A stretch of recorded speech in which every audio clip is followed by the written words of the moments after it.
Film dimulai dengan Pak Dokter yang berusaha menelpon kasir untuk mengadukan kekerasan dalam rumah sakit oleh seonggok badut.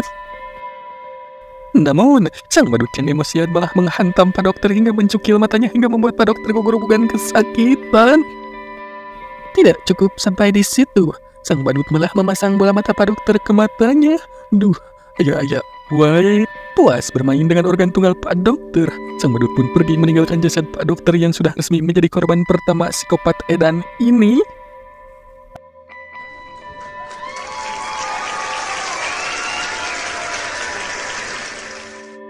Sang badut pun berlanjut menuju sebuah laundry untuk mencuci pikiran.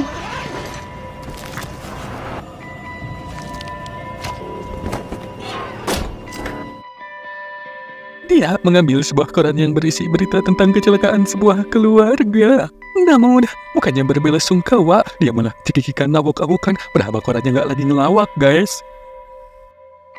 Dan ada hal menarik di sini. Ternyata di sana ada sebuah badut cilik wanita yang SKSD pada si badut.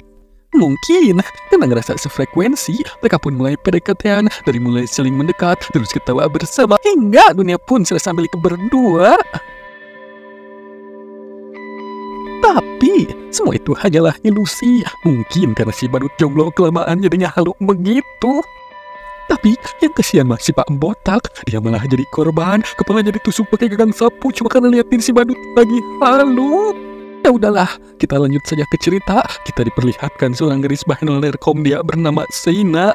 Di sini, Seina sedang membuat sebuah kostum untuk pesta Halloween, yang dimana kostum ini Seina buat dari desain kostum yang ada di buku peninggalan ayahnya. Seina memiliki seorang adik laki-laki yang bernama Jonathan.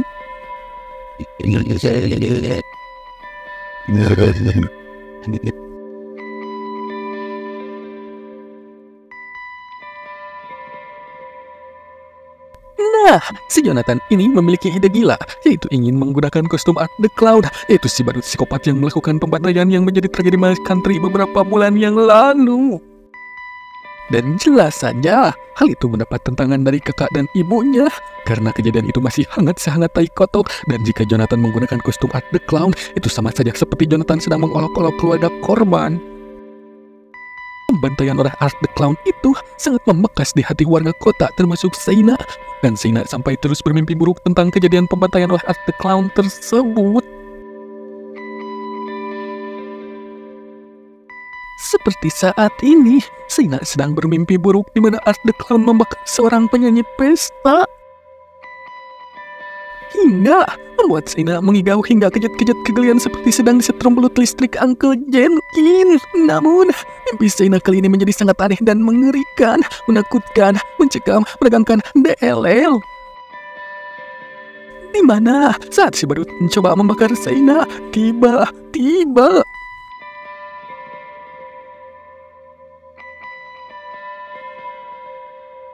jreng, kostum malaikat milik Seina terbakar beneran, bahkan nyaris membakar kamar Seina. Sungguh sakti ini si badut, punya ilmu santet kayaknya mah. Atas kejadian itu, Seina pun kena ghosting si mama, karena dikira itu akibat kelalaian Seina yang tidur sambil debus main api semur mulut di api eta pun mah. Seina pun kena mental karena mimpi itu hingga terus kepikiran sampai berhalusinasi.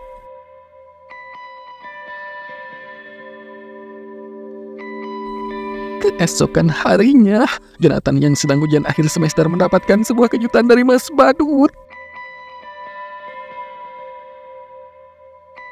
Mas Badut psikopat ternyata menyambangi sekolahan Jonathan, namun bukan untuk ikutan ujian akhir semester, tapi untuk mengeluarkan si perut seekor kucing dalam rangka meneror Jonathan.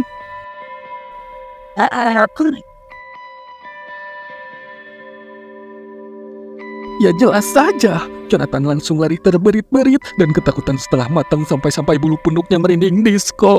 Sementara itu di tempat lain, Seina sedang mencari sayap baru di toko aksesoris Bang Midun untuk menggantikan sayap buatannya yang kemarin terbakar karena santet si badut.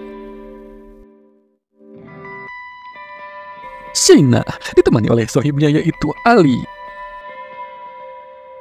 Ketika Ali pamit sebentar untuk menerima telepon, tiba-tiba Ali menabrak seorang yang menggunakan kostum badut.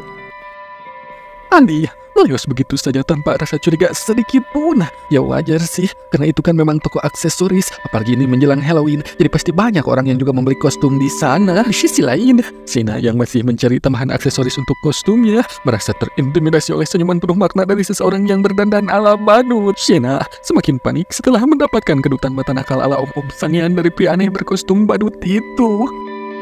Dengan pelan-pelan dan penuh ketakutan, Shayna mencoba pergi, namun Shayna harus melewati si badut karena si badut ngejadok di jalanan.